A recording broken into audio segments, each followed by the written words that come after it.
Pleasure to introduce Dr. Ben Minkoff. Back on. He did his undergraduate degree at the University of Pittsburgh and then joined Mike Sussman's lab in the Department of Biochemistry, where he earned his PhD in 2016. He then did a 2-year postdoc in Mike's lab and became a staff scientist at that point, which he is now. Ben is the co-founder of Immunoscientific and also a co-inventor on 7 patents. And he's going to talk to us today about new technology for structural and conformational characterization of proteins and proteomes.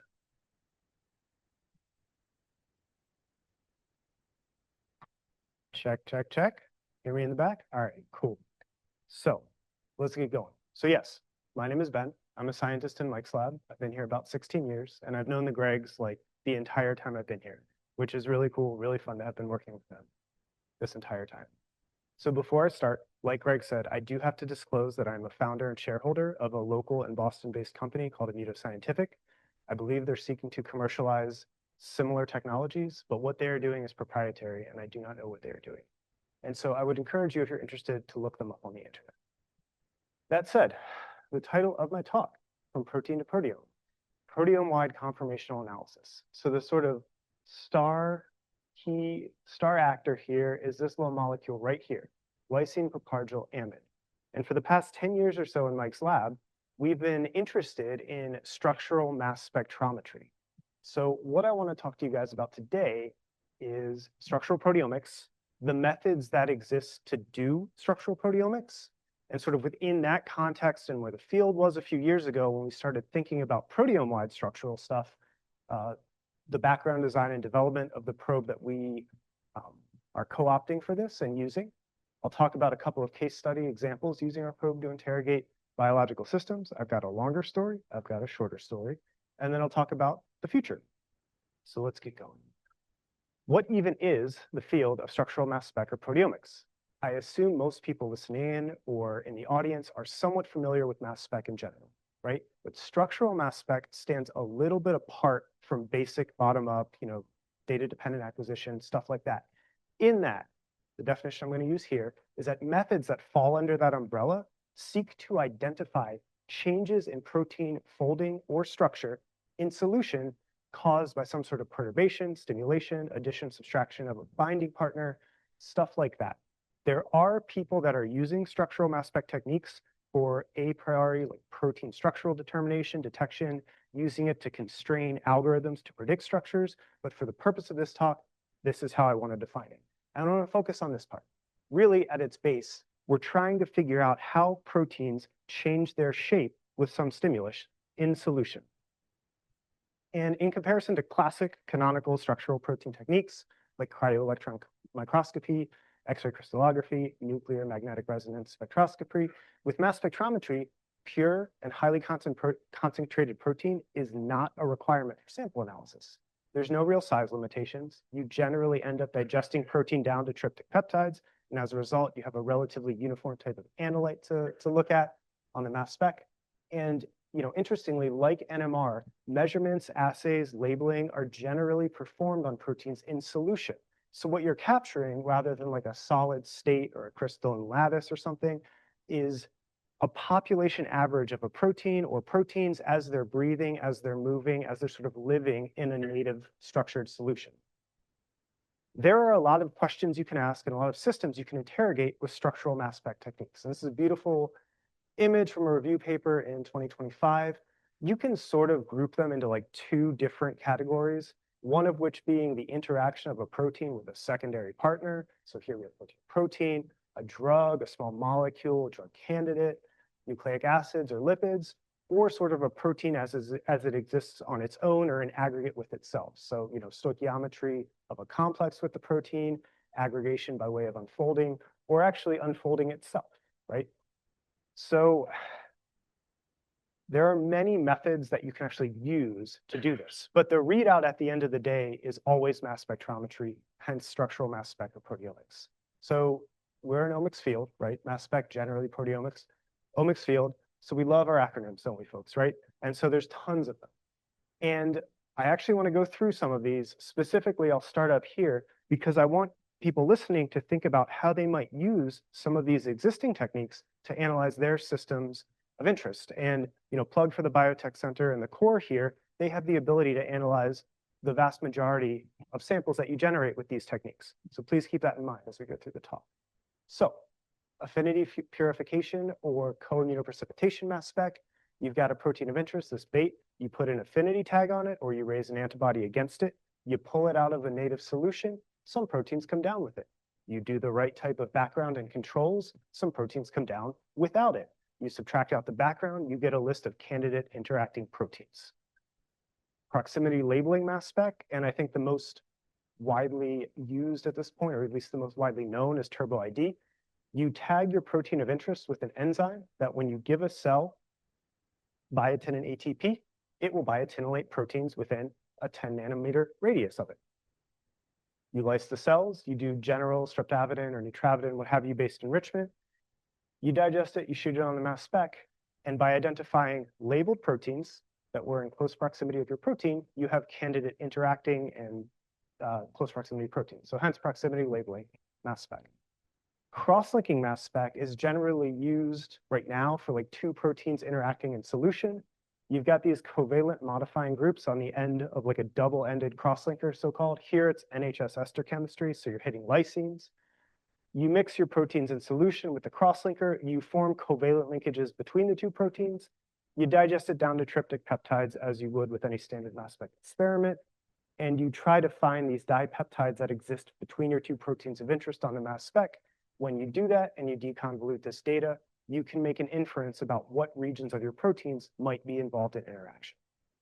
Hydrogen deuterium exchange mass spectrometry is generally used for a single protein of interest. You take your protein in two different conformational states, you submerge it in deuterium oxide rather than water, so heavy labeled water basically. Hydrogens along the peptide backbone will start to exchange with the deuterium. You quench it, you digest it, you shoot it on the mass spec, and you ask what regions of your protein were non-covalently labeled with the deuterium. Now, this can identify changes in solvent accessibility between two different conformational states on a protein. And it's sort of inferring the ability of the deuterium to hit the backbone with open or closed regions of your protein. Or are they heavily breathing or not? Stuff like that. Covalent protein painting, covalent labeling mass spec, protein footprinting, all names for sort of the same thing, is similar to HDX in that it relies upon solvent accessibility of your protein itself, but you're using a covalent modifying reagent. So here we have a protein with structure, we hit it with some covalent modifying reagent, and this is akin to taking like a balled up piece of twine and throwing paint at it. You then unravel it, you chop it up into pieces, you shoot it on a mass spec, and you ask what regions of your protein were modified with your paint and to what extent. And again, you can sort of infer backwards what regions were exposed to solvent, what regions were buried based on hydrophobic exclusion of solvent. The real power in techniques like this come when you look at a secondary condition, so a differential type of thing, where here we're showing a dimer versus a monomer. You do the same labeling experiment, you take it all the way through to mass spec, you look at what regions here have lost the modification, and now you've got a really good candidate interacting interface. I'll note that FPOP, so this thing right below it up here, fast photochemical oxidation of proteins, is an example of protein footprinting where the label is a hydroxyl radical. And there are a few ways to do it with hydroxyl radicals. FPOP is simply one of them. And I would point anyone who's interested, because obviously our technique is a covalent labeling mass spec based technique. This is an absolutely beautiful review from 2020 by Mike Gross's lab out of WashU.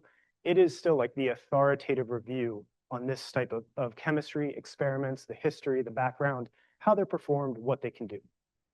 Highly recommend you check it out.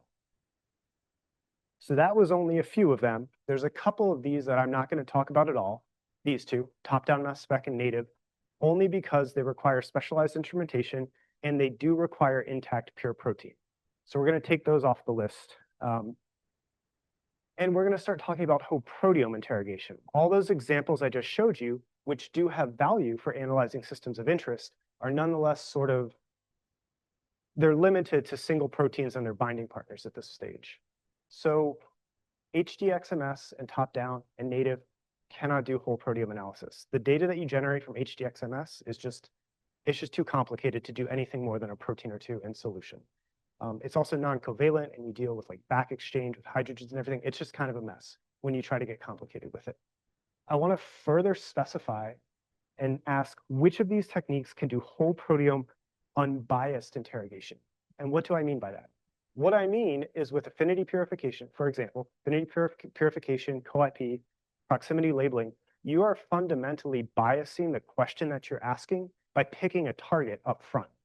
And so even though you might get dozens or hundreds of identifications, candidate interactors, and really quite rich and complex data out the back end of the mass spec, you have to pick a protein to ask a question about to begin with. So we're going to take those all off the list. And we're basically left with, 4 techniques, 3 of which, and one of them is covalent labeling mass spec. Spoiler alert, right? So these 3 techniques that I am going to talk about are thermal proteome profiling, also called TPCA, also called CETSA. Again, these things have multiple names. They're fundamentally the same type of experiment. Limited proteolysis mass spec, and newer flavors actually of cross-linking mass spec. And we'll talk about these. So thermal proteome profiling was developed in the mid-2010s by Mikhail Savitsky. It relies upon the physicochemical characteristics of protein to melt at different temperatures based on their amino acid composition, their stability, hydrogen bonding, etc. If you take a protein in solution and you equilibrate it to temperatures above and below its melting temp, as you get above that melting temp, more and more of it will start to unfold. It'll start to aggregate about hydrophobic regions. It'll start to precipitate. You can spin it out, and you can basically get a quantitative value for the percent that's soluble and insoluble, and it really does go along that melting curve. And you can fit those curves in everything. If you add a drug or a compound of interest, and it binds to that protein, you have shifted the stability of that protein, and you can see that reflected in a shift of the melting temp. You can do this on a whole proteomic scale. And it works pretty well for identifying proteins that have had their conformation shifted. Limited proteolysis takes advantage again of solvent accessibility. So like covalent protein painting, covalent labeling mass spec, here you have a protein in a non-denaturing buffer, and you give it some non-specific protease. That non-specific protease can start to clip at solvent accessible regions all around the protein. You then take it all the way through to standard bottom-up proteomics with trypsin, and amongst those tryptic peptides, you get all these sort of jagged end semi-tryptics. You can see that, and you can quantify that on a mass spectrometer. Like protein footprinting, the real power in this comes when you add a drug, it masks a potential cleavage site, and you see a loss of those semi-tryptic peptides. This can also be done on a whole proteomic scale, as you might imagine. It's a somewhat complicated data analysis because now you're looking for semi-tryptics among all the tryptic peptides. You have to add non-specificity and so on. But it works. And this was developed, I should say, by Paolo Piccotti's lab in Zurich, at ETH Zurich. Newer flavors of cross-linking mass spec have been applied to whole proteomes by adding enrichability. So this sort of traditional cross-linker DSBSO, it's a disulfoxide type of thing, has been alkynylated. They've put a handle on here that when you lyse and cross-link a whole sample, you can now pull with click chemistry cross-link peptides out of your solution. And so now when you enrich with biotin based affinity purification, so streptavidin, utravadin, whatever, you now get a pool of cross-link peptides that you can analyze on your mass spec. And for cross-linking, this was a big step forward because, man, trying to find cross-link peptides in the sea of everything is kind of a pain in the ass, to be honest, right? They're very low abundance, generally speaking. And that's really where the field was in like 2022. So you've got all these techniques for individual protein analysis. You've got a few that are starting to be pointed at whole proteome analysis in an unbiased fashion for screening. And that's when we started thinking about whole proteome stuff kind of in earnest.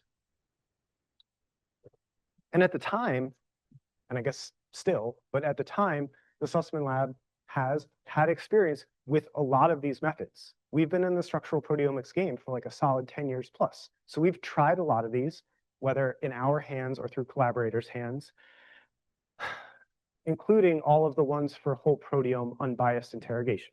So we have a couple papers out on thermal proteome profiling. It works. You can see shifts in melting temperatures, but trying to fit the data you actually generate to these curves is really tough. It's never as beautiful as the idealized example. And sometimes it's so noisy you can't make sense of it. Limited proteolysis, we've tried it a few times in our hands. It's a rather finicky protocol. You have to be extremely careful with the amount of protease you use, the amount of protein you have, the digestion conditions, and so on. And even then, the downstream analysis with all those semi-triptychs, trying to quantify them, kind of a pain, but it's doable. We've pulled it off a little bit. Cross-linking mass spec as well. So we played a game that a lot of mass spectrometers play where you take a sample, well, here we cross-link it, and then in order to see thousands of cross-links, which we've seen, you have to fractionate it like enormously to get 40 different fractions from your single sample. Each of those have to go into your mass spec for 2 to 4 to 5 hours or whatever. And so you've got 3 days of instrument time for one sample, and then deriving quantitative data from that is really quite a challenge. And we've also tried the enrichable cross-linkers, the one that I mentioned specifically, and we have not gotten it to work. Not saying it doesn't, but we haven't gotten it to work in our hands. So with sort of that backdrop, we also had a lot of experience with covalent labeling mass spec. And so that's both with hydroxyl radical footprinting and with the technique used herein, which is carbodiamide-based chemistry. And so before we get into carbodiamide-based chemistry, let's talk about hydroxyl radical footprinting. It has been pointed at whole proteomes for, I don't know, call it like a decade, probably by this point. And the professor spearheading this is Lisa Jones out of UCSD. And she is really doing phenomenal work pointing hydroxyl radical footprinting at like whole cells, whole C. elegans, tumors, spheroids, all of these things. Now, when she does this, she only gets a couple hundred proteins labeled. She only sees a couple thousand peptides at best. And that's when she plays, the game that we play where you fractionate your sample, you spend days of instrument time analyzing it, and then you've got informatics to recombine all that data into something meaningful. So she is making progress here, and I think the system that she has developed to do this are really quite elegant, and it's very cool. She came to give a talk here 2022, maybe 2021. I can't remember exactly when, and it was a great talk. After that talk, Mike and I and Dr. Jameson Wolfer, organic chemist in Mike's lab, sat down and we talked about this because we did have experience with hydroxyl radical footprinting. And the conclusion that we came to at the time was that FPOP, hydroxyl radical footprinting, will never be able to be aimed at whole proteins. You just can't do it because it's not an enrichable modification.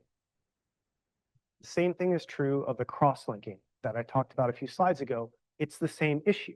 If you think about these PTMs, covalent labels, or if you think about these covalent labels as PTMs, the field for studying PTMs, whichever one you're talking about, with mass spectrometry in a global fashion, did not evolve, did not advance until the tools to enrich for them came on the market. So if we look, for example, at PubMed, and we look at publications, here's phosphoproteomics, right? Here's IMAC, here's TIOX, the methods to enrich for phosphopeptides out of a whole proteome. You see the tools, and then we start to see an enormous amount of publications down the road. The same is true for acetylation with antibodies. Same is true for ubiquitinylation. Just a few examples, but it holds true time and time again. And like I said, oxidation is not enrichable. It's not an enrichable modification. You can't make it enrichable.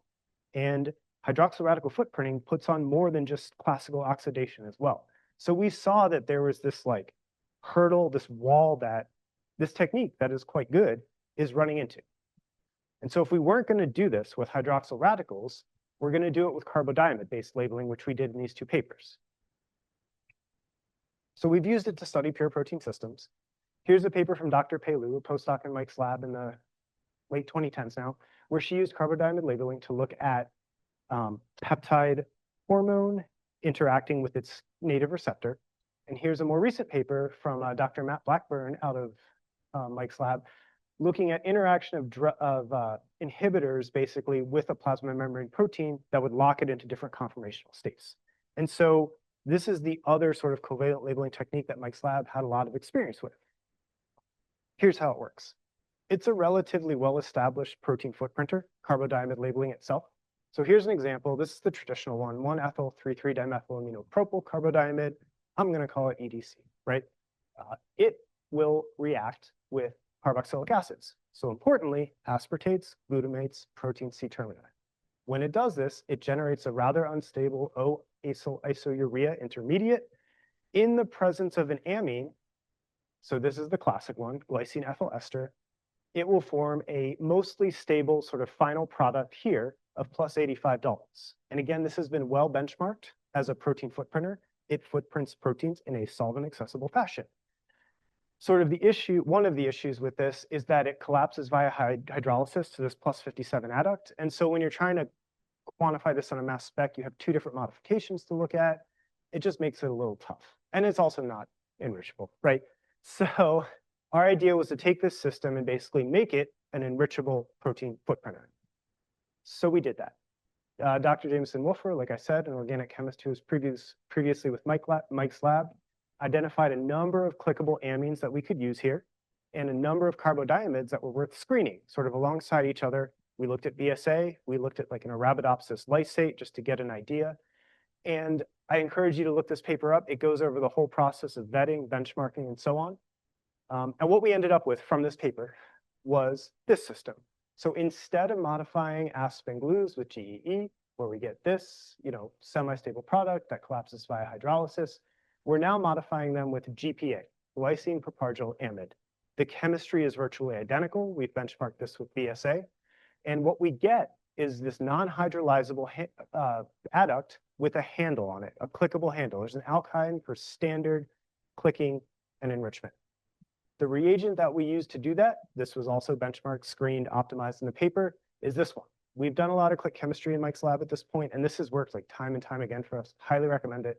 Photocleavable biotin azide. So you've got the azide group here. It's photocleavable about this bond right there, and it's got a biotin for standard streptavidin, nutravidin enrichment. So when you have a peptide that's modified with GPA, you perform standard copper-based click. You get this triazole right here, very, very stable. You can then bind your whole population to streptavidin resin or whatever you want to do, and you can then photocleave it to release it right here, and you get this amine on the end. And this ends up being a plus 194 adduct. It's very tractable, very easy to see on a mass spec. So, does it work? Obviously, the answer is yes. But, and I want to credit and thank Dr. Katie Overmeyer and the Kuhn Lab for acquiring this data that I'm showing you here for us, and pretty much the majority of what else I'll show you in this talk. If it was acquired on their instruments, I will always have this down here to credit her and the Kuhn Lab. So if we take a standard digest and we do straight up GPA labeling, we only get about 300 peptides out of 15,000, right? So it's like 2% identification rate. If we do this clicking, if we do this enriching, and we shoot that onto a mass spec, we get up to like 95%, we get up to like 8,500 peptides. And as you'll see, it gets even better. So an interesting hiccup we ran into here after we sort of developed this method, got it to the point where it was working beautifully, is that we lose traditional quantitative information. In a traditional protein footprinting experiment, what you do to quantify your sites of modification and degree of modification is you use unmodified forms of peptides and modified forms of peptides. So if this little squiggly represents a peptide, and this little squiggly represents a peptide with a modification, in our case, GPA, we can shoot that onto the mass spec, and we can see the signal from both the unmodified and the modified form. You can quantify that, and very, very often, the way that people do this is they look at like the area or the signal intensity of the modified form of a peptide over all of the identified forms of the peptide. And this gives you like a % modification. And as you see that go up or down in different samples, you can make some inferences about whether it's more or less solvent accessible. But we lose that because when we enrich, we get rid of all the unmodified peptides. So we turn to a rather traditional but well-established quantification technique, tandem mass tag labeling. How this works is you take here, well, the example I'm showing you here, it's 10 different samples.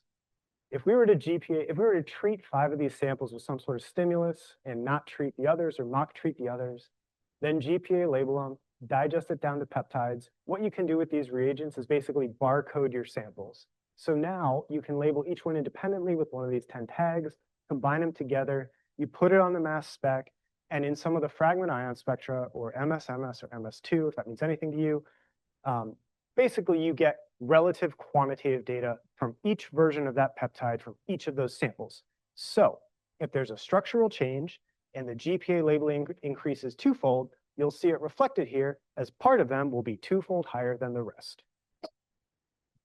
So in about 2024, that's where our method was. So we have a GPA labeled sample, we digest it, we TMT label it, we get a dual labeled GPA TMT labeled sample, we take a little bit of that, shoot it on the mass spec to check for protein differentials between our samples. I'm not going to talk about any of that data here. It's just a great benchmark and a good checkpoint thing to do. You can then click and enrich it to get your pool of GPA-enriched peptides. And with that TMT labeling, you can do quantitative conformational analysis on thousands of peptides from a whole proteome at once. So let's talk about how we've used it since we developed it to that point. The first story I'm going to tell is an ongoing collaboration with Dr. Paige Henning, a postdoc in Mike's lab. She came to Mike's lab after her thesis work to find the receptor for a peptide hormone, S-protein homolog, I'm just going to call it SPH, that she cared a lot about because it has something to do with reproductive morphology in her system of interest, Turnera subulata, also called Cuban buttercup. She came to Mike's lab because Mike has a history of finding receptors for hormones, and he's very well established in that field.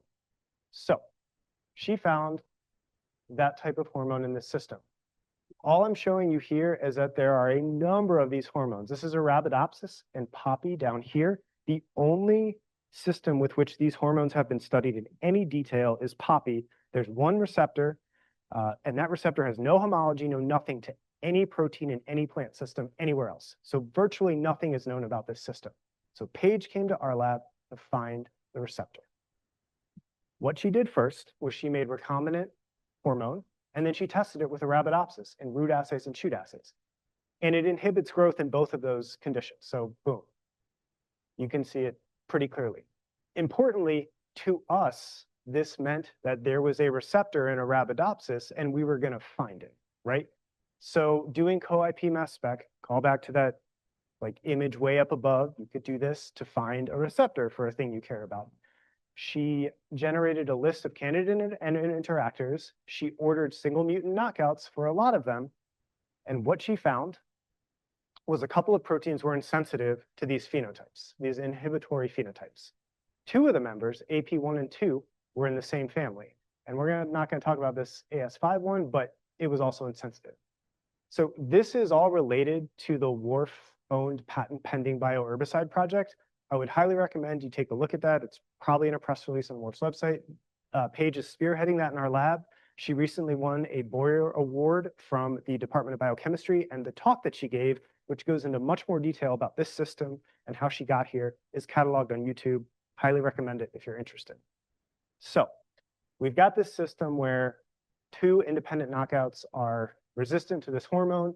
So the simplest, easiest model is something like this, where if you imagine this is a plant cell and not just a lipid bilayer, the hormone goes in and it requires both of these dudes for perception, right? So you've got like a heterodimeric complex type of thing going on.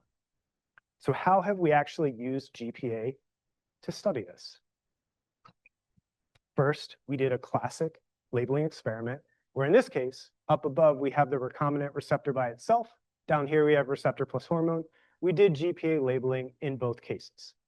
Like I mentioned before, we're going to be looking here at a % modification rate. And as it changes when the hormone's added to the receptor, that should show us where the hormone might be binding. So we do that. We get peptides virtually all over this protein. Most are going down. Some are going up. These are all statistically significant. Where they fall looks something like this, shown in red. This is a predicted structure. It is not a real structure. But what was cool to us to see here was that the vast majority of those decreases, shown in red here, fall in predicted intrinsically disordered regions, in regions of structural flexibility. This is where hormones, ligands, et cetera, traditionally bind proteins to form whatever complex and whatever downstream actions they're going to elicit. So that was very cool. But Ben, your talk is not about single proteins. It's about whole proteomics, isn't it? Yes, it is. So the real advancement with GPA is the ability to do something like that at a whole proteome level. So the first thing we did after that was a very heavy-handed, hit it over the head with a hormone thing. So we took Turnera flowers We lysed them to get a lysate. We added the hormone itself or some mock buffer, and we let that sit for 30 minutes. So really intense for like a binding type of experiment. We then labeled it with GPA and EDC, and we then quenched it and we got our GPA labeled protein extract. We ran it through the whole protocol. Here, we get about 11,500 peptides quantified, right? And so we've got these giant data sets, they get bigger. And I want to note that for each of these, what I'm going to show you is the way that we actually visualize data like this. So for each of these peptides, remember we have a fold change based on treatment versus mock treatment. And this is pretty standard in mass spec, where the fold change itself, sort of the differential, is expressed as a log2 transformation. And the statistical significance, classic t-testing, is reflected by negative log 10 transformed p-values. And that gives us a volcano plot. The volcano plots are our friends because we can look at this quadrant right up here and say, hey, look at all these statistically significant increases in labeling. And we can look at this quadrant here and say, look at all these statistically significant decreases in labeling. And as you might imagine, there's a lot that I could say about this data because we get up stuff and we get down stuff. But for this part of the talk, I want to focus on the system and the model that we're working on and what we identified here. Also because this data is unpublished, and so we're just going to talk about one aspect of it. So I want to note that we got GPA, we got hormone-dependent changes in GPA labeling in the AP1 and AP2 paralogs in Ternera in our lysate experiment. So we see decreases in GPA labeling in Ternera AP4, and we see a little teeny increase down here in AP2. And shown are the predicted structures here. Again, not real structures. These loop-de-loops don't really need it. That was cool to see. Suffice it to say, sort of our first pass heavy-handed experiment certainly had some amount of corroboration with our in vivo, which is cool. And notably, right, this is unbiased whole proteome monitoring. Let's do the real experiment, though. The real experiment is treating intact tissue with the hormone and seeing what we get with respect to the receptors out the back end. So what we did here was we put Ternera flowers into buffer, either with SPH or without it. This is a 5-minute treatment. So this is the earliest stages of hormone signaling in really any system. And here we pipette away the extra hormone. And this is sort of a representative, pretty big advancement for us in our methodology. We actually add the GPA, EDC, the labeling reagents, directly to the tissue before lysis. So as we are lysing this tissue, labeling is occurring. So we are capturing a covalent snapshot of the protein structure as we're lysing it. And this is, I mean, this is a couple-minute procedure. To be clear, this is like a 3-minute lysis and labeling, and this is a couple minutes of quenching. So front to back here, this is like a 15-minute protocol, which is very cool to see. So let's see that volcano plot. Thank you to Katie Overmeyer in the Kuhn lab. So here we're getting 12,000 GPA labeled peptides. Stuff goes up, stuff goes down. Lots of mechanistic stuff we could say about this, but we're going to save that for a paper. However, both of those putative receptors are again identified here, and we get a lot more data on them from an in vivo setting. What does that look like? In that homolog AP2, we again get decreased labeling right there in that intrinsically disordered region. We get some increases down the line. In AP4, we again get decreases in GPA labeling here on that intrinsically disordered region, and a little bump out here and here for increased GPA labeling. Now, if our model is a heterodimeric receptor sandwich-like complex thing, I think it's pretty easy to see that you can start to see it taking shape here, right? So the in vivo results do align with both the in vitro unbiased results and the in vitro very targeted results that we see. So both of these experiments, unbiased whole proteome monitoring, we get candidate receptor binding in the same regions, which is really cool. So we wanted to finish this off really nicely. So we did this in Arabidopsis with the goal of basically asking, you know, we identified these candidate receptors in an Arabidopsis system to begin with. It sure follows that we should see changes in GPA labeling if we do an in vivo Arabidopsis treatment with the same hormone. So we did that same thing, right? So we did the same thing we did with Ternera, where we hit it with the hormone, get that hormone out of there. We lyse it in the labeling buffer itself. And when we do that, we get a lot of peptides. This was a nice big experiment. We're pushing up over 17,000 labeled quantified peptides here. Do we see those receptors? And the answer is yes, we see both of them, and we see labeling going down on both of them. So here's AP1, for which Page used that co-IP and the genetic knockout to identify originally, corroborated by in vitro or in vivo unbiased labeling. Here's AP2. So we see now decreases basically all across these IDRs, these intrinsically disordered regions, when we add the hormone to our in vivo plant systems. So again, in an entirely different plant system, we see the same decreases basically across all of these putative binding interfaces for the hormone using our developed enrichable probe. It's worth noting here that this is like the tip of like the iceberg with this data, right? We have these enormous data sets that we can data mine for mechanistic insight for other putative, binding partners and so on. So this is sort of one aspect that I thought was very impressive in that we're seeing changes in the same receptors and their paralogs with the same hormone treatment in rather different systems. So that was pretty cool. And, suffice it to say, the unbiased data, in addition to many other things that we're probing now, support our initial model. So that's the long story. Let's talk about the short story, and that's CDK7 inhibition in organoids. And this is a collaboration with Austin Stram and Dr. Sean Ronickley-Kelly's lab. The organoids used here were cultured in Jeremy Krantz's lab. Here, they have organoids that they've cultured from patient-derived fibrolamellar carcinomas. And as a candidate therapy, they have a non-disclosed CDK7 inhibitor that they're treating these with. And so here we hit them with 100 nanomolar of the inhibitor for 30 minutes. And just like with the plant tissue, we take the organoids, we move it to a buffer, or we move it to the labeling buffer, and we beat them here to lyse them and label at the same time. Again, 3 minutes labeling, couple minutes quenching, and we're good. And when we run through with the GPA experiment here, what we find is, again, a volcano plot. Here we have about 7,000 GPA labeled peptides.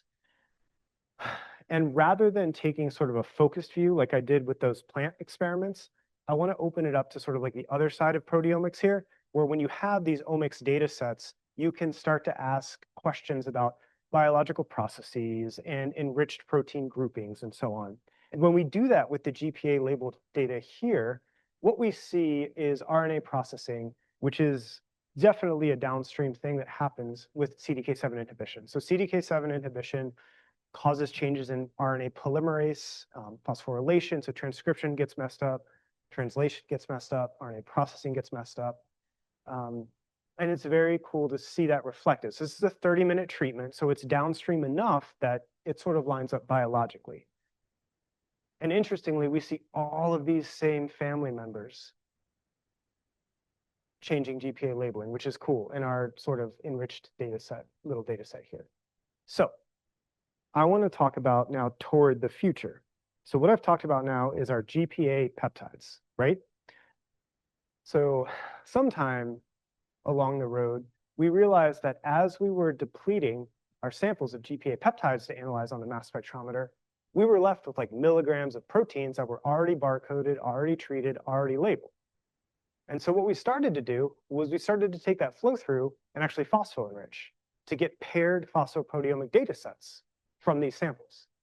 And so what we see when we do that with CDK inhibition is about 2,000 phosphosites. So it's definitely a sparser data set. I mean, it's virtually free data at this point. It's leftover, so to speak. But importantly, of those proteins, what we see are changes, again, in phosphorylation state of splicing factors and RNA processing. So these results line up. And I want to point to one in particular because I thought this was a very, very cool result. So this SRSF3, this is serine arginine-rich splicing factor 3. We see increased GPA labeling, so structural flexibility, opening of the structure, and we see decreased phosphorylation. Let's look at this specifically. The decreased phosphorylation on this protein occurs right here in this RS domain. So serine, arginine, right, RS domain. This decreased phosphorylation for this family of splicing factors specifically results in domain availability on the other side for RNA binding and spliceosome assembly. So what we see from this data set is quite literally phosphorylation concurrently occurring with domain opening on the other side of the protein, which is not only a known phenomenon, but a shared sort of behavior of this family of proteins. And I thought that was really cool. So pairing these data together can give us some really powerful and interesting mechanistic insights if we can, ultimately parse it. And I want to say that we see changing GPA on 2 members of the family, including that 3rd member, and we see phosphorylation changing on 4 family members. So really, we're just mostly seeing in this data set just the splicing factor and RNA processing downstream of CDK7 inhibition. And I want to also offhandedly mention that it was a little tricky. I didn't talk about it, but we have thousands of phosphosites for all that plant data and that hormone signaling data as well that we're looking into mining.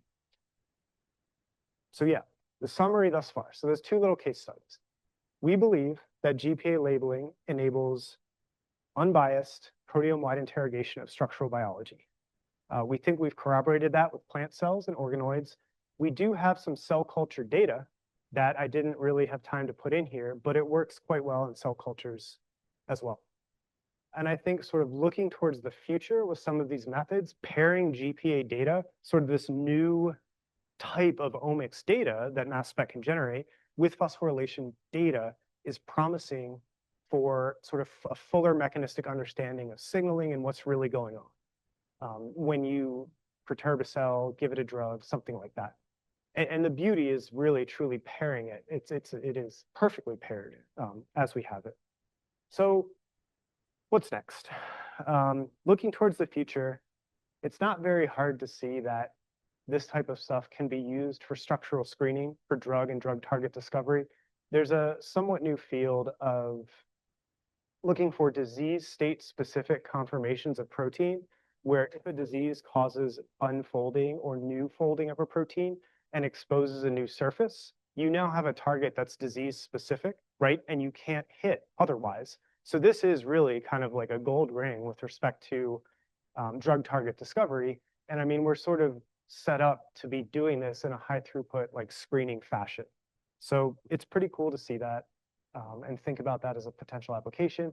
In the same vein, I mean, conformational biomarkers, right? So if a disease state doesn't have an aggressive change in protein abundance or something like that, but a population of proteins is changing their structure, labeling and identifying where that occurs might yield disease-specific conformational biomarkers. So these are somewhat new fields, but I think our technology fits quite well within them as they're evolving and as the technology is evolving.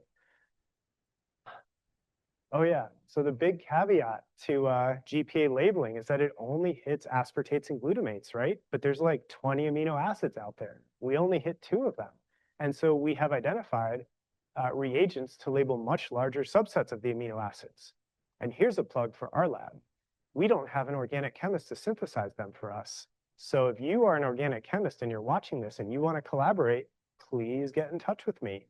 We'd also love to bounce ideas off of you as a chemist. So yeah, please get in touch. But we've got a few things we're really excited about that obviously I can't disclose here. So yeah, so the final summary, right? So the field of structural proteomics in general, it's not new. I mean, it's 10 plus years old, right? But it's been so limited to like individual pure protein analyses. And with methods like ours and some of those other extant methods, people are starting to do these type of analyses. And so it's a growing field, and it's really cool that I think we are kind of at the forefront of one of the pushes of the field, which is very exciting. So our probe, as an enrichable probe, we believe corroborates and reveals biology. And so we're very excited to see what we can use it for. There's a lot of applications. I talked about some future-looking ones. There's some more that talk about offline if you want. But I bet you guys have ideas for how you might use this in your work too. So what I would like to say is that the core facility is going to be piloting this as a service this summer or fall, with the goal of eventually releasing it as a full fee-for-service to interested clients. So if you are interested, if you have a project that you think might be a good fit to test out this system, please reach out to the director, Greg Barrett-Wilt, if you're interested. Yeah, sitting right here. And he and you can talk about it. And at some point, I may get involved in those conversations too. So yeah, it's very exciting. So please, yeah, reach out. So quick acknowledgement slide. So Sussman Lab, like I said, it's been an absolute blast working with Paige Henning on that Turner project. She is a brilliant scientist. I highly recommend you look up her Boyer talk on YouTube. Mike has been running the lab for many, many years. He's the boss man. Jameson, like I said, Dr. Jameson Woofer did an enormous amount of fantastic work up front, screening those probes, selecting those probes. And so absolute acknowledgement and credit to him for that. Heather helped out with some of that early work. And I also want to take the chance to thank her for over the years. So she's the retired lab manager of the Sussman Lab, recently retired. And after she retired, it was very clear how much she did. I'll just leave it at that. And so I can't be grateful enough to her for all of her work and service to the Sussman Lab over the years. In Sean Ronickley Kelly's lab, I'm working with the grad student Austin Stram on that organoid work. Those are grown in Jeremy Krantz's lab. Like I said, Katie Overmeyer in the Kuhn lab ran a lot of samples on both their Ascend and their Astral. Fantastic data sets. UW Biotech Center, so obviously the Gregs are involved in mass spectrometry, and so I've interacted with them a number of times over the years, talked to them about this data, et cetera. I want to thank Brent and Dustin in the CRISPR, the Advanced Genomic Editing Core. They helped me with HeLa work that I didn't have time to show here today, but I'd be happy to talk about offline if you want to learn more about that. And in general, the UW Biotech Center, the current director for taking care of the core facilities, Chris Bradfield, Chuck Konsitsky, who left already, but he does so much behind the scenes. And so he really deserves all the acknowledgement that can be given. And I want to thank Liz Jesse as well for coordinating these talks. Funding to our lab comes from the NSF, to Sean Ronickley Kelly's lab from the FCF. And I want to specifically point out and thank WARF for their support over the years. What I presented here is a patent pending methodology that WARF is seeking a patent around. That, I will say thank you. Please ask me questions. Let's talk about it. I'm generally an open book, unless I can't be.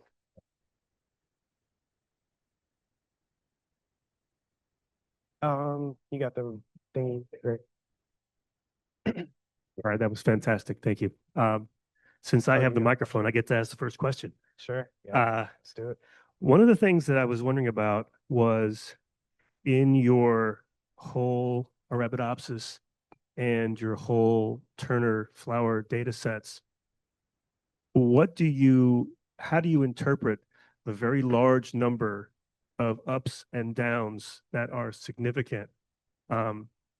Looking for the targets that you were expecting to find and finding them there was, of course, great. But I would have expected a hormone to have a more specific function or outcome. Well, okay. So, I mean, we should talk about plant hormone signaling then, right? Because that's the answer. I mean, if you look at, so, I mean, interestingly, we really only see a small percentage of the total peptides we identify that are up and down, right? I mean, those are thousands and thousands and thousands of peptides. And so not that many end up populating up there. But to talk about plant hormone signaling in general, there is so much crosstalk between plant hormones. They do so many things in a cell that what we are seeing is sort of like coordinated mechanistic response. And I can't go into it here, but when we probe those for biological processes, Go term enrichment, all the stuff you would do with the normal proteomics data set, I mean, it all makes sense, right? For the mechanism of action for this hormone, for the effects and physiological effects that we see, it all makes sense. But to be clear, there's probably some noise in there. With any omics data set like this, there's going to be noise. So figuring out how to parse that and sort of taking mechanistic insight out of it is stuff that we're working on. You can set your significance thresholds differently. Yeah, and we can talk more about that later. But yeah. I mean, yeah, there's the data quality thresholds. You can start getting really stringent if you want to kind of cut those numbers down and look at only the biggest changes or most statistically significant. Yeah, you definitely can, for sure. Yeah. Other questions? Great talk. Really exciting move from just in vitro proteins to whole proteome for structural biology. It's really cool stuff. So I have a technical question along the same lines as Greg's for that data set. So you showed that you had basically the same number of labeled protein or peptides that you identified for basically your lysate and your Sure. in vivo stuff. Pretty close, yeah. but you had way more significant peptides changing Mhm. in the in vivo. So I was kind of wondering Yep. if let's you talk think about that's a biological thing Yes. or is it okay, which is Yeah. cool because it basically means that when you're doing labeling in vivo, it Yeah. actually is more reflective of what's actually happening, Yes. perhaps, than just in a lysate, correct? Yes. So let me speak to that. So, I mean, if you're doing lysate experiments, fundamentally, you're kind of asking what's binding my protein. And that's really sort of all you're getting at. Are lysates active? Do they have activity? Yes, that's been shown to some extent. But you do not have a cellular response because there is no cell to respond, right? And so with an intact cell, stuff is going to start happening way faster, right? I mean, these are like just harvested flowers, tissues, whatever. There is still biological activity occurring. And I will also say specifically, I didn't have time to show it, but the HeLa data that we have is also very telling to that end. What we did was we treated HeLa cell lysate with rapamycin, and we also treated intact cells with rapamycin and did the same type of experiment. And we see virtually the same thing, where we have actual bona fide, very well literature corroborated like cellular response with cells when you treat them with a drug in vivo versus when you just put it in vitro, although we see the binding partners in both experiments, right? So, I mean, yeah, I think it comes down to having an intact responsive biological system versus probing for binders, for lack of a better term, and off-target binding. So, Yeah, I mean, that totally makes sense. And yeah, dead cells tell no stories, right? yeah. Other questions?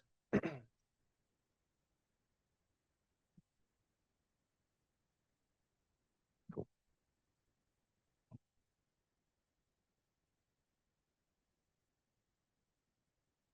Yeah, a great talk, really inspirational. I guess I have a technical question which Yeah. just got me thinking. So are you're doing the mass tag labeling and then you're enriching on the streptavidin, but based on what I could sense, you were still getting the site of modification, right? Yes. So you were eluting, and so I guess one question is, are there any challenges with the size of that label being problematic in the experiment? Well, we're still getting really good enrichment. No, but I'm So- saying in terms of just making. Oh, it's photocleavable. Oh, you're talking about the whole linker and biotin. That goes away. So that's the beauty of the photocleavable thing. You're only left with about 195 Daltons, Okay, so right? it's kind of in the amino acid regime. So that's actually. But the, definitely- okay, but I will say yes. So some of the earliest benchmarking I did was basically when I click the sample and I shoot the clicked version without enrichment onto the mass spec, do we get a lot of identifications of this, whatever, 600, 700 Dalton adduct? And the answer is, man, not really. It's not as tractable when it's that big via standard bottom-up mass spec with the chromatography and everything. So, I mean, it's just not, I would not recommend trying it with such a giant adduct. Yeah, no. Do it with the little guy. But yes, we do cleave it off. That's part of the design of the workflow, for sure. Right. And then I think, we're talking about, cleaning up the data because, you're struggling with the fold change in value. And at mass tags, you have a certain limitation. I'm almost wondering Absolutely. Yeah. whether if you could then port this to like a label-free DIA kind of. Let's talk about it. Situation, Yeah. right? Because you'll get more statistics, your p-values Yep. can go up. And also, we found that we get no ratio compression, for example, Yes. with the Oh, let me label-free. talk about this. I mean, I'm a big fan of mass. Don't get me wrong. And I always like them as an orthogonal method because you can get really deep proteomics and there's a lot of benefits. But I think, what excites me about this is the potential in both drug discovery, particularly with the undruggables, because a lot of the undruggables are actually proteins like MYC, which are intrinsically disordered. Yes. And, they only become active when they bind, for example, DNA and things like that. So I think there's actually a lot of opportunity in the drug discovery space. So, I think this could really open some doors. That's the hope. Let me talk. So it's good. There's work to be done. I Yeah, think it's let me interesting. talk about that ratio compression. So here's a really interesting facet of this data that I'm actually really grateful that you gave me a chance to talk about. So first of all, yes, ratio compression is a thing. So with tandem mass tag labeling, what you have sometimes, because you're tagging a peptide, is you have when it gets selected for MS-MS to get the fragment ion spectra to get your sequence of the peptide, sometimes other peptides get pulled in because you have to have a big enough window with a little bit of mass error to get your peptide of interest. If you have another peptide that gets in, those tags will break off of that co-isolating peptide and kind of change your ratios, cause them to like not be as big as they would be if it were like a bona fide measure of your peptide of interest. So here's what I have to say to that. We don't really see it. We get really good CVs if our experiments are controlled. So we get beautiful, I mean, it's like most of them are less than 15 or 10%. I mean, this is like 95% of them in a good experiment, right? There's some variability and so on. So CVs speak to the ability of like sample sets to remain sort of in their lane without ratio compression being an issue. The second thing I will say is for this type of data, this like new type of omics data set, I want you to think carefully about what constitutes a significant change. Because in a phosphorylation experiment, traditionally, you start a phosphorylation cascade, and that gets amplified downstream. And you get 10-fold changes, and you get 100-fold changes, and you get 300-fold changes, right? What we're fundamentally looking at here is a shift in a protein structure to open up some sort of solvent accessibility on another region. Is that going to be an 80% change? I don't know. But it sure stands to reason that there's going to be 10% changes and even 8 or 7% changes in solvent accessibility that have a lot of meaning from a protein population average standpoint. And so we really have to think carefully about what we set as significance here, right? Because it's fundamentally a new type of, I guess, characteristic we're attempting to measure on a large scale. And that's how I would speak to both of those things. Yeah. Also, yes, very exciting for drug discovery. It's some really cool stuff, man. Yeah.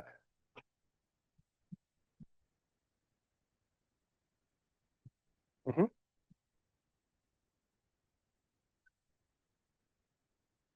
Yeah. Mm-hmm. Absolutely. Absolutely.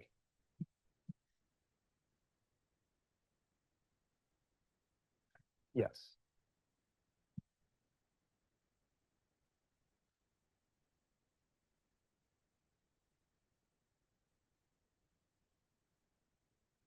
Yep. I agree completely, man. You have a question? Great talk, Ben. Thanks. I really love the idea about the enrichable handle on the crosslinkers. And I guess my question is related to the great improvement in the depth of peptides going from a few hundred to nearly 10,000. I'm curious about your thoughts, or if you could elaborate a little bit more on what percentage of the proteome that represents. Is it depth specific? So are we getting to relatively low abundance proteins, that might be of more biological interest in drug discovery? Whether or not the reagents that might go to different side chains instead of just the carboxyls would allow you to get further. So I'm just curious about, and more or less like if this is going to be used in drug discovery, what the throughput would be like and what the bottlenecks are. So a little bit wide-ranging topic, so feel free to expand as you feel fit. Yes, no, I got you. That's a great question, man. And thanks for coming, by the way. The people from Promega, thanks for showing up. I appreciate it. So here's an interesting thing. I mean, again, I'm going to compare it back to phosphorylation and sort of endogenous PTMs, right?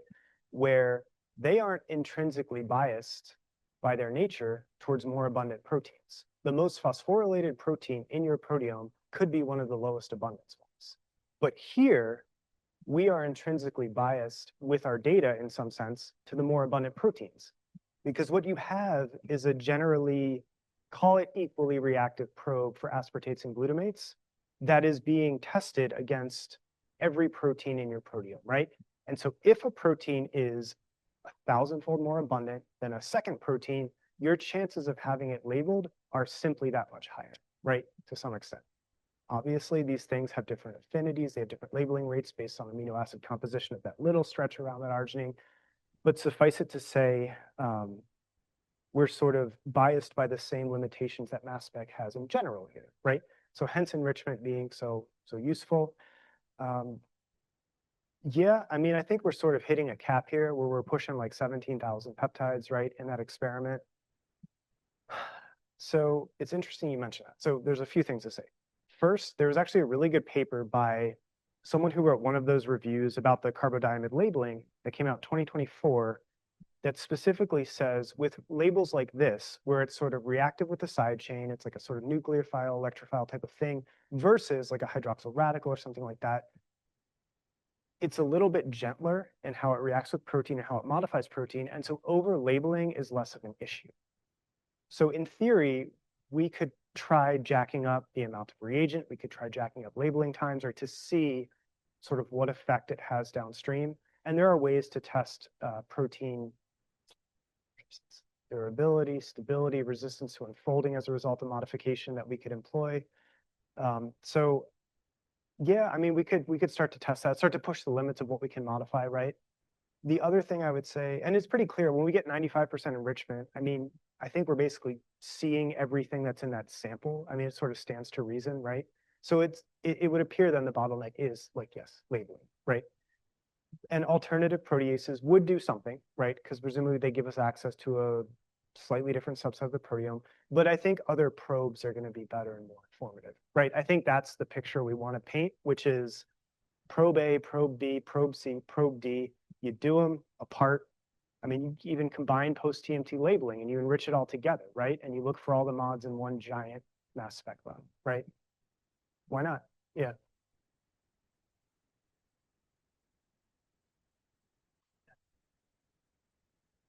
Mhm. Yep. Absolutely. Yep. Yep. Yep. Mhm. Yeah, and now you're getting into sort of like classical like activity-based profiling, right? Where you're derivatizing PTMs to try to pull them out, right? But yeah, agreed. So I had another question. Have you thought, I'm sure you have, is there any reason to be optimistic about a probe that might be specifically membrane, it might fractionate into a membrane and have its activity within a membrane and work on amino acids that are in the membrane? This feels like a loaded question.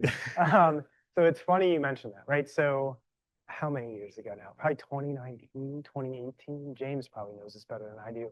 Mike Gross and Mark Chance, sort of a couple of the godfathers of hydroxyl radical protein footprinting, started working with CF3, so like trifluoromethyl, as a means of generating like carbon-based radicals for labeling proteins in general, because the reactivity is wider than, it's more evenly distributed between amino acids than hydroxyl radicals. And one of the things that Micro showed was that you can actually label like transmembrane helices in a membrane with this thing, which is really cool. So that's the first thing I would say. So people are thinking about it. Is there an enrichable version? Not that I know of. Maybe they're going to see this talk and be like, man, we got to jump on that. Who knows? The hydroxyl radicals kind of make it being a radical-based system makes it kind of like sketchy to like modify the chemicals up front, right? Because you have a lot of unexpected stuff that could happen with radical-based systems. The second thing I would say is Richard Vichet, who wrote one of the reviews that I cited here. He has done a lot of work with diethyl pyrocarbonates. And so those are specifically nucleophilic probes that modify hydrophobic regions of proteins. I don't remember if he's ever used it to try to get like into membranes. I'd have to look, he might have, but there are probes that exist that are not enrichable that will get, interestingly, the hydrophobic patches and like buried hydrophobic regions of proteins, because the molecule itself is so hydrophobic, it doesn't want to be in water. It'll actually go in and react with hydrophobic patches on proteins. So those are two kind of things that exist that might be able to be pointed at that down the road. Is the That's short very answer. cool. Yes. Yeah. Other questions?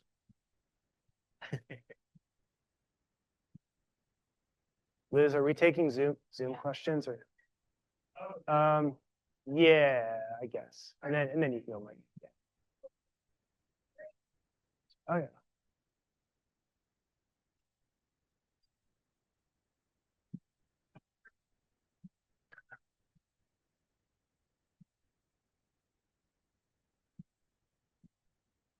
that's a great thing. So, I mean, no, because this is concurrent data, so we can't really determine causality here. But at least with the one example I showed, the literature sort of establishes changes in phosphorylation as a direct cause of that domain restructuring. So with the literature in hand, we can say that that's probably what we're seeing with that example. But a priori, no, I don't think you could really do that with this data. Unless you had some sort of like hypothesis or model you were working from to begin with some other data. But it certainly is able to open up sort of discovery-based studies where you might want to follow up with some of those targeted analyses down the road to ask those questions, right? The paired data sets. Yeah. Yeah, so you mentioned the SETSA, Mhm. and I'm just Yep. wondering whether you've thought about benchmarking a SETS approach versus this approach, and then also similarly whether you've thought about doing like dose response kind of studies as well. Yeah, man, we'd love to. I will say that, I mean, benchmarking against like TPP or SETSA or whatever, it's tough because those experiments, all they give you is protein, right? They don't tell you where the protein is actually unfolding.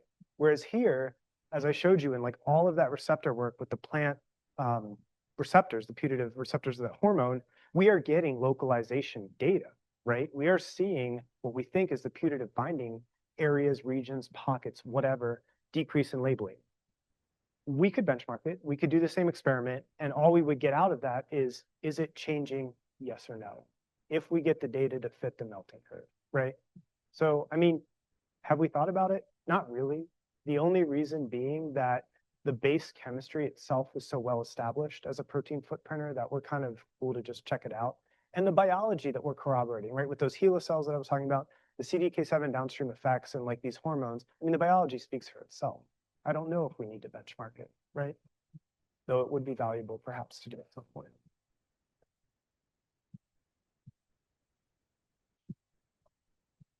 I had another question I thought of.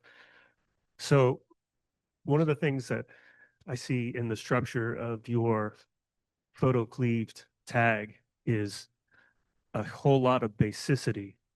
And Yeah. I'm wondering if there are any changes that need to be made in either the LC system Mm. or in the fragmentation energies to compensate for the huge slug of basicity you're adding to these residues. Yeah. Not to get too technical or anything, right? I mean, the answer is no. And I think the reason is we're running pretty long gradients anyway, and we don't really care about retention time because they're TMT labeled. So even if they're shifted with this adduct, it doesn't matter, right? And we're only looking at a modified population to begin with. So, I mean, that sort of speaks to getting at, can we do this with like label free, like Mike mentioned before? I have thoughts on that. We can talk about that later. But the other thing you asked is about fragmentation, stuff like that. I mean, the dominant thing here is going to be the TMT label, right? So, I mean, we're sort of gearing our methods towards getting as much data from that TMT label as we can. This mod doesn't appear labile. I mean, I'll tell you that. If it were, we wouldn't see this much of it without defining it as labile in the search algorithms, right? And if, yeah, and you know, if it is labile and we're missing some of it, we should probably look into that because maybe we could get a lot more out of this data if it's labile. But there's nothing about this that suggests this because the base chemistry is not, triazoles are definitely not, right? And then that's basically all we have here as far as lability goes in a getting the gas phase. Yeah. Questions? All right, well, let's thank Ben again. Yep. Thanks, y'all.